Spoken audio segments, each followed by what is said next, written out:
जितनी भी माताएं एकादशी का व्रत करती, बहुत ध्यान से सुनना आज की कथा हो, शायद जिंदगी में मिली ना मिली, और ये कथा का रिश्ता तो बहुत ध्यान से सुनना। स्कंद पुराण यहां तक कहती है कि इस कथा के चरित्र को जो श्रवण कर लेता है उसको 26 एकादशी करना भी नहीं पड़ती। इस एकादशी की केवल ये कथा सुनकर ही वो तर जाता है। बहुत ध्यान से सुनना इसको, कथा को। एकादशी के दिन जब आप जल शंकर को चढ़ाने तो रोज ही जाते हैं। जब एकादशी का दिन रहे और शंकर जी के मंदिर में आप जल समर्पित करें तो 3 बार मुख से स्वधा स्वधा स्वधा या स्वधा स्तोत्र का पाठ, जिसमें 12 श्लोक। 2-4 हैं, पैसा तो आ रहा है और घर में टिक नहीं रहा। डॉक्टर में, पुलिस में, एक्सीडेंट आदि में, कहीं गलत जगह पर, व्यसन में अगर पैसा जा रहा है, जुए में, मांसाहार, मदिरा पान, या कहीं आया पैसा आने में कमी नहीं, आ रहा है पर टिक नहीं रहा, रुक नहीं रहा। कोई मांगने आ गया, दे दिया, फिर वहां से अपने पास नहीं आ रहा, अपन कह रहे भैया हमारा पैसा लौटा दो, नहीं आ रहा। तो महाराज शिव महापुराण की कथा कहती है, एकादशी के दिन गंगा के जल में मात्र 7 बेलपत्री डालकर जो नंदीश्वर भगवान अर्थात जो शंकर जी के शिवलिंग के सामने नंदी होता है, उस नंदी के चरण पर गंगा का जल चढ़ाकर बेलपत्री शिव पर समर्पित कर देता है, उसके घर में रुपया रुकना चालू हो जाता है। फिर वो गलत जगह पर नहीं जाता, गलत स्थान पर वो धन जाएगा ही नहीं। तूने स्वीकार किया, मांग तुझे क्या चाहिए।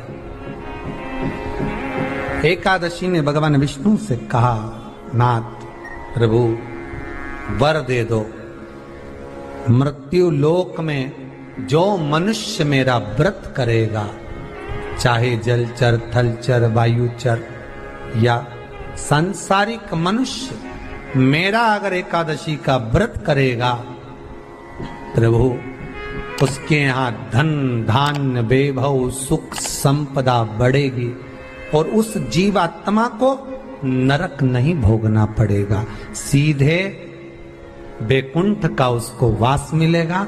जब जीव आत्मा को लेकर चला जाएगा, यम के दूत जब बंदी बनाकर ले जा रहे होंगे उस जीवात्मा को, जिसके प्राण छूटे होंगे, यम के दूत जब बंदी बनाकर ले जा रहे होंगे, तब मुझे वर दो कि मैं इसका हाथ पकड़कर बेतन्नी से पार उतारकर सारे नरकों से निकालती हुई आपके धाम में लेकर आऊं।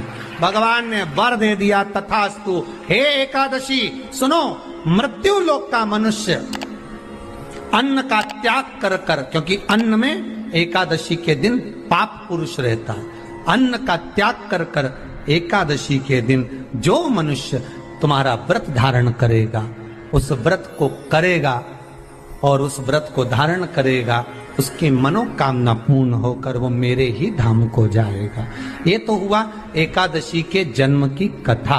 एकादशी के दिन गंगा के जल में मात्र 7 बेलपत्री डालकर जो नंदीश्वर भगवान अर्थात जो शंकर जी के शिवलिंग के सामने नंदी होता है, उस नंदी के चरण पर गंगा का जल चढ़ाकर बेलपत्री शिव पर समर्पित कर देता है, उसके घर में रुपया रुकना चालू हो जाता है। फिर वो गलत जगह पर नहीं जाता, गलत स्थान पर वो धन जाएगा ही नहीं। बेटा अगर व्यसन में पड़ा हुआ है, मदिरा पान में पड़ा हुआ है, मांसाहार में, जुए आदि में जा रहा है, तुम्हें लग रहा है कि मेरा बेटा गलत मार्ग पर जा रहा है, ये मित्र दोस्ती गलत हो रही है, वो सही जगह पर आ जाए। करना है एकादशी।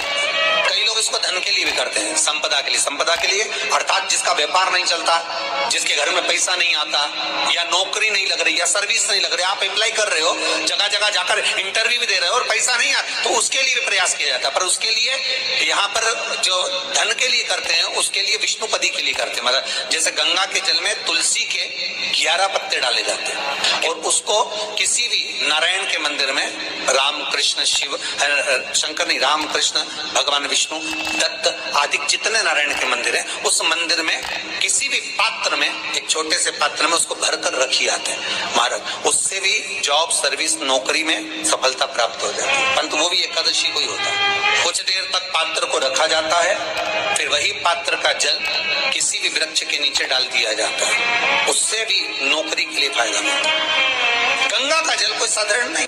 दशमी, एकादशी और द्वादशी, इन 3 तिथियों पर एक रोटी में थोड़ा सा मीठा रखकर सोमक पितृ का नाम लेकर यदि गाय को खिला दिया जाता है, तो अगर कोई पूर्वज प्रेत योनि में भी पड़ा हुआ होता है, भटक रहा होता है, जिसको पिंड नहीं मिला, जो अचानक मर गया होता है, अधोगति में चले गया होता है, उस जीव की मुक्ति दशमी, एकादशी और द्वादशी, 3 दिन सोमक पितृ का नाम लेकर रोटी में, पूरी में मीठा रखकर अगर गाय को खिला दिया जाता है, ये 3 दिन तक, तो वो पितृ कभी भटकते नहीं है, उनको मुक्ति प्राप्त हो जाती है, मोक्ष में।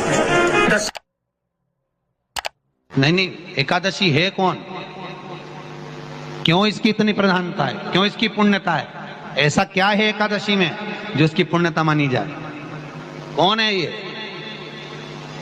जो भगवान नारायण तक एकादशी का व्रत करते हैं? सुभद्रा जी को भगवान जगन्नाथ ने, जगदीश ने एकादशी का व्रत कराया था। बद्रीनारायण भगवान को माता लक्ष्मी ने एकादशी का व्रत कराया था। क्यों?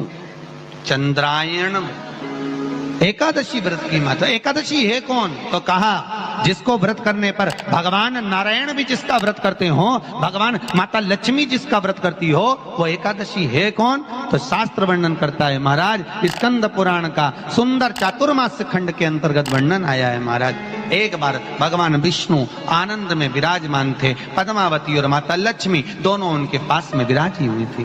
भगवान लक्ष्मी और पद्मावती दोनों बैठी, एक सिर के पास, एक चरण के पास। कुछ समय बाद वहीं पर ब्रह्मदेव का आगमन हुआ और ब्रह्मा जी आगमन पाकर भगवान नारायण पद्मावती से लगकर उठे और उठकर लक्ष्मी की ओर झुके। झुकने पर इन तीनों के समागम से भगवान नारायण के हृदय चित्त से एक कन्या प्रकट हो गई। उस कन्या का नाम एका था। क्या नाम था? एका। अब 10 उसके गुण इतने प्रबल थे, वो 10 गुण उसके बड़े प्रबल थे कि वो एका जिसको निहारती थी उसको संपदावान बना देती थी, जिसको देख लेती थी उसके जीवन में वो आनंद की अनुभूतियां करा देती थी। एका जिस मार्ग से जाती थी उस मार्ग के द्वार खोल देती थी। एका का पुण्य इतना पुण्य प्रखर। पद्मावती और लक्ष्मी ने कहा महाराज ये बेटी आपके द्वारा निर्मित हुई है, इसका कन्यादान करना चाहिए। हमारे यहाँ हिंदू धर्म में रीति है, जिस दिन कन्यादान करा जाता है उस दिन व्रत रखा जाता है। अब आजकल रखते कि नहीं रखते हो मालूम नहीं, और कन्यादान करते समय व्रत रखा जाता है। व्रत रख श्री शिवाय नमः। एकादशी के दिन कभी कभी तुम बद्रीनाथ चले जाओ, एकादशी के दिन तुम द्वारका चले जाओ, एकादशी के दिन तुम तिरुपति चले जाओ, एकादशी के दिन तुम जगन्नाथ चले जाओ, एकादशी के दिन तुम्हारी मर्जी पड़े भगवान के किसी धाम में चले जाओ और भगवान को भोग लगाओ और उनकी थाली को झांक कर देखना, उसमें चावल जरूर मिलेगा। उसमें ऐसा नहीं है कि चावल नहीं मिलेगा। बद्री नारायण में भगवान को चावल का भोग लगा हुआ मिलेगा, द्वारका में चावल का भोग लगा हुआ मिलेगा, आपको जगन्नाथ में चावल का भोग लगा हुआ मिलेगा, तिरुपति में मिलेगा, द्वारकाधीश में मिलेगा, नाथद्वारा में मिलेगा, सांवरिया सेठ में मिलेगा, काकरोली जी में मिलेगा। आप जहां जाओगे वहां पर एकादशी के दिन भगवान को चावल आएगा, क्योंकि भगवान के लिए परहेज नहीं है। जो काम में डूबा हुआ है, जो आसक्ति में डूबा हुआ है, जो लोभ में डूबा हुआ है, जो वासनाओं में डूबा हुआ है, जो तृष्णा में डूबा हुआ है, और जो माता के गर्भ से जन्म लिया, एकादशी के दिन चावल उसको नहीं खाना। एकादशी और द्वादशी के दिन हमारे हिंदू धर्म, हमारा शास्त्र कहता है, हमारे शास्त्र, हमारे वेद डॉक्टर वर्णन करते हैं कि पीपल के पत्ते को अगर एकादशी और द्वादशी के दिन एक तांबे के पात्र में गला कर रख दिया जाए और उस पानी का आचमन 3 बार करा जाए तो जिसकी नाड़ियां चोक भी हो जाती है, डॉक्टर को ने इसका बाईपास करना पड़ेगा, उसको केवल 3 आचमन पानी एकादशी और द्वादशी को पीपल के पत्ते का कराया जाए तो अंदर की नाड़ियां भी खुल जाती हैं। भगवान का एक नाम है अघोर। ब्रह्मा जी को दर्शन दिया, अघोर मतलब सिद्ध नाम। और बहुत ध्यान से सुनना भाई, बहुत प्रयास कर लिया आपने, कामना सिद्ध नहीं हो रही। 1 लोटा जल, एक जल का पात्र लीजिए, उस जल के पात्र को लेकर उसमें थोड़ा सा लाल चंदन डालकर बेलपत्री के वृक्ष के नीचे और देवादिदेव महादेव को चढ़ाना प्रारंभ करें। उसके बाद में एक लोटा जल स्वच्छ फिर शिव जी को श्री शिवाय नमस्तुभ्यं हम बोलकर आपकी कामना कहकर भगवान शिव पर अघोरेश्वर महादेव का नाम लेकर आप चढ़ाना प्रारंभ करिए। बाबा आपका कार्य 3 महीने के अंदर पूर्ण कर देगा सफल। बेलपत्र होते हैं, उसकी इसको छेद तो करते नहीं है सुई से, बेलपत्र की डंडी को बांधते जाओ 108 बेलपत्र की माला बना लो और माला बनाकर भगवान शंकर के गले में शंकर के शिवलिंग को जो चढ़ा देता है उसकी मनोकामना भगवान शंकर पूरी कर दे। 108 बेलपत्र की माला बनाकर शंकर भगवान को समर्पित करी जाती है।